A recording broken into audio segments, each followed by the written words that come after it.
ಬಂಧುಗಳೇ, ನಾನು ವಸಂತ್ ಕುಮಾರ್. ಕಾರ್ಕಳದ ಪುರಸಭೆಯ ಡಂಪಿಂಗ್ ಯಾರ್ಡ್ಗೆ ಬೆಂಕಿ ಬಿದ್ದಿದೆ. ಈಗ ಬೆಂಕಿ ಬಿದ್ದಾಗ ಅದರ ವರದಿ ಮಾಡಬೇಕಾದ್ದು ನಮ್ಮ ಮಾಧ್ಯಮದವರ ಜವಾಬ್ದಾರಿ. ಈಗ ನಾನು ಬೆಳಿಗ್ಗೆ ಸಾಧಾರಣ ಸುಮಾರು ಒಂದು ಅರ್ಧ ಗಂಟೆ ಮುಕ್ಕಾಲು ಗಂಟೆಯ ಮೊದಲು ಬಂದು ಇಲ್ಲಿ ಅವಕಾಶ ಕೇಳಿದೆ, ಒಳಗೆ ಹೋಗ್ಲಿಕ್ಕೆ ಅವಕಾಶ ಕೇಳಿದೆ. ಆದರೆ ಅವರು ಅವಕಾಶ ಕೊಡ್ತಿಲ್ಲ. ಯಾಕಂದ್ರೆ ಅವಕಾಶ ಯಾಕೆ ಕೊಡ್ತಾ ಇಲ್ಲ ಗೊತ್ತಿಲ್ಲ. ಅಧಿಕಾರಿಗಳು ಹೋದಾಗ ಕೂಡ ನಾನು ಅವ್ರಿಗೆ ರಿಕ್ವೆಸ್ಟ್ ಮಾಡಿದೆ, ನೋಡಿ ನಾವು ಮಾಧ್ಯಮದವರು ನಮಗೆ ಬಿಡಬೇಕು, ಯಾಕಂದ್ರೆ ಮಾಧ್ಯಮ ಎಲ್ಲಿ ಸಮಸ್ಯೆ ಆದ್ರೂ ಕೂಡ ಮಾಧ್ಯಮ ಹೋಗುತ್ತೆ.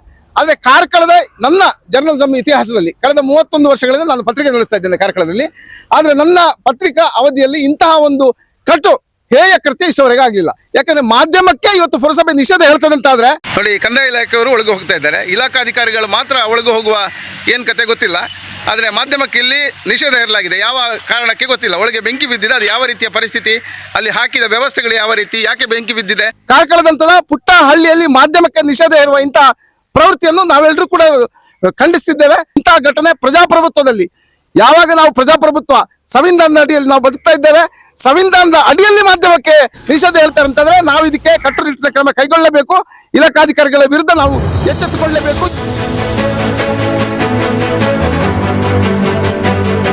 ನೋಡಿ, ಮುಕ್ಕಾಲು ಗಂಟೆ ಕಾದ ಬಳಿಕ ಇವರು ಬಿಡುವುದಿಲ್ಲ ಹೇಳುವವರು ಈಗ ಬಿಡ್ಲಿಕ್ಕೆ ಆರಂಭ ಮಾಡಿದ್ದಾರೆ. ಯಾಕಂದ್ರೆ ಮಾಧ್ಯಮದವರು ನಾವು ಒಟ್ಟು ಸೇರಿದ್ದೇವೆ. ಇಲ್ಲಿ ಮಾಧ್ಯಮದವರು ಒಟ್ಟು ಸೇರಿದ ಬಗ್ಗೆ ಈಗ ಗೇಟ್ ಓಪನ್ ಆಗಿದೆ, ಮಾಧ್ಯಮದವರು ಹೋಗ್ಲಿಕ್ಕೆ. ನಾವು ಒಳಗೆ ಹೋಗ್ತಾ ಇದ್ದೇವೆ, ಏನು ಅಂತ ನೋಡೋಣ. ಮಾಧ್ಯಮ, ನಾನು ಕಳೆದ 31 ವರ್ಷಗಳಿಂದ ಕಾರ್ಕಳದಲ್ಲಿ ಪತ್ರಿಕಾರಂಗದಲ್ಲಿ ನಕ್ಸಲ್ ಸೇರಿದಂತೆ ಕಸ್ತೂರಿ ರಂಗನ್ ವರದಿ ಜೊತೆಗೆ ಟೈಗರ್ ವರದಿ ಇದೆಲ್ಲವನ್ನು ಕೂಡ ನಾವು ರಾಜ್ಯ ಮಟ್ಟದಲ್ಲಿ ಬಿಂಬಿಸಿದ್ದೇವೆ. ಈಗ ಇಲ್ಲಿ ಬೆಂಕಿ ಬಿದ್ದಾಗ ಅಲ್ಲಿ ಅವರಿಗೆ ಆರ್ಡರ್ ಇದೆ, ಮೌಖಿಕವಾಗಿ ಆರ್ಡರ್ ಇದೆ, ಪತ್ರಕರ್ತರನ್ನು ಬಿಡಬೇಡಿ ಹೇಳುವ ಮಾಹಿತಿ ನಮಗೆ ಇದೆ. ಕೇಳಿ ಒಂದು ನಿಮಿಷ ಇದೆ, ಅದು ನನಗೂ ಬಂತು. ನಾನು ಬಂದಾಗ ನನಗೆ ಮಾಹಿತಿ ಬಂತು, ಏನು ಕೇಳಿದ್ರೆ ಪತ್ರಕರ್ತರನ್ನು ಬಿಡ್ಲಿಕ್ಕಿಲ್ಲ ಅಂತ ಬಂತು. ಯಾಕಂದ್ರೆ ಇಡೀ ಕಾರ್ಕಳದ ಇತಿಹಾಸದಲ್ಲಿ ಇಂಥ ಘಟನೆ ಇಲ್ಲಿವರೆಗೆ ನಡೆಯಲಿಲ್ಲ. ಬಟ್ ನನಗೆ ಅನುಭವ ಆಗಿದೆ ಯಾಕೆ ಹಾಗಾದ್ದು. ಪತ್ರಕರ್ತರನ್ನು ಬಿಡಬೇಡಿ ಹೇಳಿಲ್ಲ. ಈಗ ದೊಡ್ಡ ದೊಡ್ಡ ಗಾಡಿಗಳು ಬರುವಾಗ ಇಲ್ಲಿ ಕಂಜೆಸ್ಟೆಡ್ ಇದೆ ಅಲ್ಲ, ಆ ಕಾರಣಕ್ಕಾಗಿ ಬೇರೆ ಯಾರು ಬಂದ್ರು ಬಿಡಬೇಡಿ, ಅಫಿಷಿಯಲ್ ಬಿಟ್ಟು ಬಿಡಬೇಡಿ ಹೇಳಿದ್ರು. ಮಾಧ್ಯಮ ಹೇಳುವಂತದ್ದು ನಾವು ಪರ ವಿರೋಧ ವಿಚಾರ ತಿಳಿಸ್ಲಿಕ್ಕೆ ಮಾತ್ರ, ಪರವೂ ಅಲ್ಲ ವಿರೋಧವೂ ಅಲ್ಲ. ಆದ್ರೆ ಅವರಿಗೆ ಅವರು ಮಾಧ್ಯಮ ಹೇಳಿದ್ರು ಬಿಡ್ತಾ ಇಲ್ಲ. ಯಾಕಂದ್ರೆ ಅಧಿಕಾರಿಗಳು ಹೇಳಿದ್ದಾರೆ ಬಿಡಬೇಡಿ ಅಂತ ಹೇಳಿದ್ದಾರೆ ಅಂತ. ಯಾಕೆ ಹೀಗೆ ಮಾಧ್ಯಮಕ್ಕೆ ಅಂತೇಳಿ ನಾವು ಹೇಳಿಲ್ಲ, ಎಲ್ಲೂ ಹೇಳಿಲ್ಲ. ಮಾಧ್ಯಮಕ್ಕೆ ಅಂತೇಳಿ ಹೇಳಿಲ್ಲ ನಾವು ಹೇಳಿಲ್ಲ. ನನಗೆ ಬೇಸರ ಆಗಿದೆ. ಯಾಕಂದ್ರೆ ನಾನೊಬ್ಬ ಹಿರಿಯ ಸಂಪಾದಕ, ಹಿರಿಯ ಪತ್ರಕರ್ತ.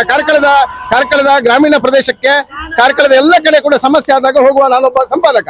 ತಾವು ಪತ್ರಿಕಾ ಮಾಧ್ಯಮಕ್ಕೆ ಒಳಗೆ ಬರಬೇಡಿ ಅಂತ ಅಲ್ಲಿ ಅವರು ಆದೇಶ ಕೊಟ್ರೆ ಅಥವಾ ಅವರಿಗೆ ಮೌಖಿಕವಾಗಿ ಹೇಳಿದ್ರೆ ಅವರು ಸಿಬ್ಬಂದಿಗಳು ಅವರು ಏನು ಮಾಡುವಾಗಿಲ್ಲ. ಅಧಿಕಾರಿಗಳ ಆದೇಶಕ್ಕೆ ಅವರು ಕಾಯ್ಬೇಕಾಗತ್ತೆ.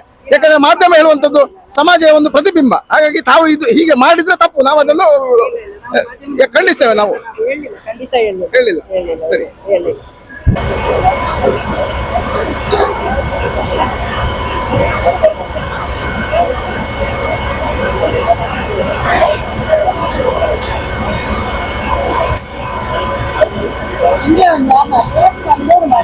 Mobile mobile